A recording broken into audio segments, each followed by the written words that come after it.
जय हिंद दोस्तों, रक्षित खन्ना के इस चैनल में आपका स्वागत है। दोस्तों, आज के इस वीडियो में मैं आपको 5 महत्वपूर्ण जानकारियां दूंगा, जैसा कि आप पीछे बोर्ड पर देख रहे हैं। और इसी के अनुसार कुछ मैसेज हैं, कुछ लेटर हैं, वो भी मैं आपको साइड में दिखाऊंगा, वो भी आप चेक करेगा। वीडियो में आगे बढ़ने से पहले एक छोटी सी अपील कर रहा हूं, अगर आप पहली बार मेरा चैनल देख रहे हैं या फिर ये वीडियो देख रहे हैं तो आप मेरा चैनल सब्सक्राइब भी कर सकते हैं, जिसका नाम है रक्षित खन्ना, क्योंकि ऐसी जानकारियां अक्सर आपको मिलती रहती है इस चैनल के माध्यम से। और पेंशन से जुड़ी जो प्रॉब्लम आती है उसका भी सोल्यूशन किया जाता है बीच बीच में।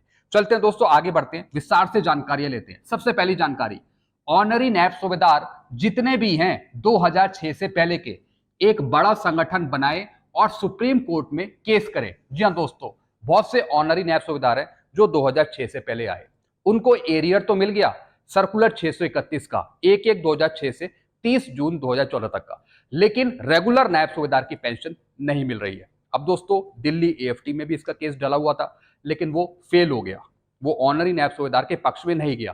तो दोस्तों, अब जितने भी ऑनरी नायब सूबेदार हैं 2006 से पहले के, अब वो संगठन बना लीजिए, अपना एक ग्रुप बना लीजिए।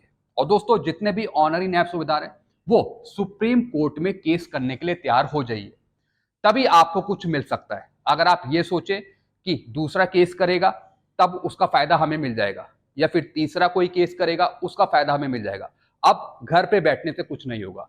आपको भी जागरूक होना पड़ेगा, आपको भी आगे बढ़कर आना पड़ेगा। तो दोस्तों, जितने भी ऑनरी नैब सूबेदार हैं, जितने भी आपके कांटेक्ट में हैं ऑनरी नैब सूबेदार, उनसे आप कांटेक्ट करिए, फोन पे बात करिए और केस करने का मन बनाइए सुप्रीम कोर्ट में, तभी आपको रेगुलर नैब सूबेदार की पेंशन मिल पाएगी। बस अब बहुत हो गया। जी हाँ दोस्तों, पानी सर से ऊपर चला गया, तो आपको अब संगठन बनाना पड़ेगा, तगड़ा संगठन बनाना पड़ेगा, और अब सुप्रीम कोर्ट में आपको केस करना ही पड़ेगा, तभी कुछ मिल पाएगा आपको। चलते हैं अगली जानकारी की तरफ। सोशल मीडिया पे खबरें आ रही हैं जुलाई 2024 से डीए 55% या फिर 54% होगा। जी हाँ दोस्तों, सोशल मीडिया पे खबरें वायरल हो रही हैं कि जुलाई 2024 से आपका डीएडीआर 55% होगा या फिर 54% होगा। दोस्तों, जो अभी आंकड़े आए फरवरी मार्च अप्रैल के, उसके अनुसार आपका डीएडीआर जुलाई 2024 से सिर्फ 53% ही पहुंच रहा है, 54% भी नहीं हो रहा, सिर्फ 53% जा रहा है। अभी 2 महीने के और आंकड़े मिल जाएंगे, मई और जून के, उससे स्थिति और क्लियर हो जाएगी। लेकिन दोस्तों, जो आपका डीएडीआर होगा जुलाई 2024 से वो 53% होगा, 53%, ना ही 54, ना ही 55। जी हाँ दोस्तों, जैसा कि आंकड़े आ रहे हैं। चलते हैं अगली जानकारी की तरफ। फॉर्म 16 स्पर्श पर कुछ दिन बाद अपलोड होगा, फाइनेंशियल ईयर 2023-24 का। जी हाँ दोस्तों, कुछ पेंशनर कह रहे थे कि सर अभी तक फॉर्म 16 नहीं आया है स्पर्श पे, कब तक आएगा, हम अपना आईटीआर फाइल कैसे करेंगे। दोस्तों, आईटीआर फाइल करने की जो लास्ट डेट है वो है 31 जुलाई 2024। तो अभी आपको यहाँ पे वेट करना पड़ेगा, और जो फॉर्म 16 अपलोड होगा स्पर्श पे वो होगा 15 जून के बाद से या फिर 15 जून को।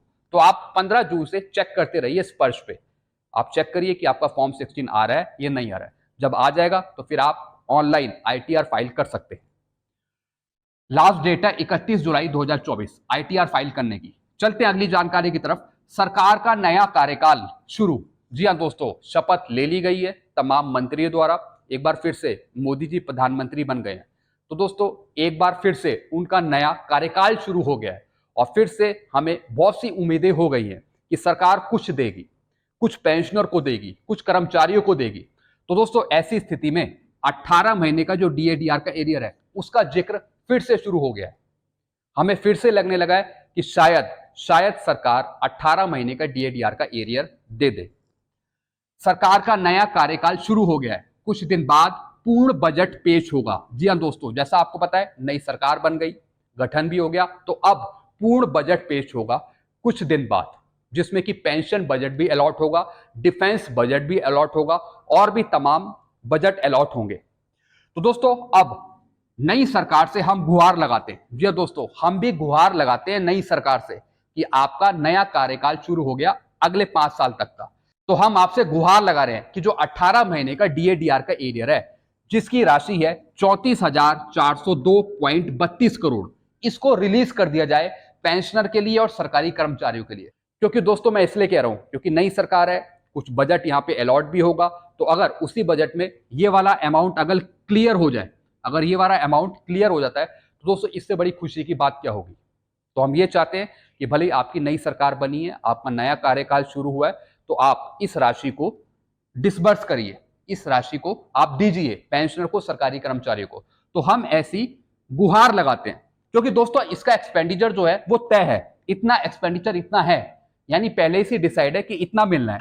तो दोस्तों इस राशि को सेटलमेंट कर दे भारत सरकार, और क्या, इतनी राशि तो देनी चाहिए। जब इतना इतना लाखों करोड़ों रुपए कहीं और खर्च हो रहा है, तो ये दोस्तों बहुत छोटा सा अमाउंट है, ये तो मिलना चाहिए। देखेंगे दोस्तों आगे गवर्नमेंट क्या करती है। मैं तो कहता हूं इतना अमाउंट रिलीज कर दे।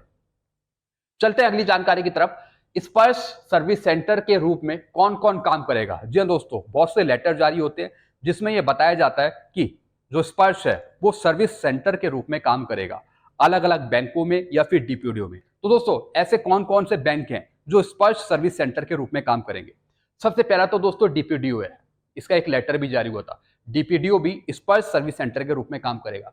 फिर दोस्तों एसबीआई बैंक है, पहले एक लेटर भी जारी हुआ था स्पर्श पीसीडी की तरफ से कि जो एसबीआई है उसको एपीआई इंटीग्रेशन कर दिया गया है, यानी स्पर्श के साथ कोलैबोरेशन है, यानी पेंशनर्स एसबीआई बैंक जाकर भी अपना लाइफ सर्टिफिकेट सबमिट कर सकते हैं। तो दोस्तों एसबीआई बैंक भी जो है उनको भी काम करना होगा स्पर्श सर्विस सेंटर के रूप में। फिर दोस्तों पंजाब नेशनल बैंक हो गया, बैंक ऑफ बड़ौदा हो गया, एचडीएफसी और आईसीआईसीआई बैंक हो गए, बैंक ऑफ इंडिया हो गया, कैनरा बैंक हो गए, सेंट्रल बैंक ऑफ इंडिया हो गया और उत्कर्ष स्मॉल फाइनेंस बैंक हो गया।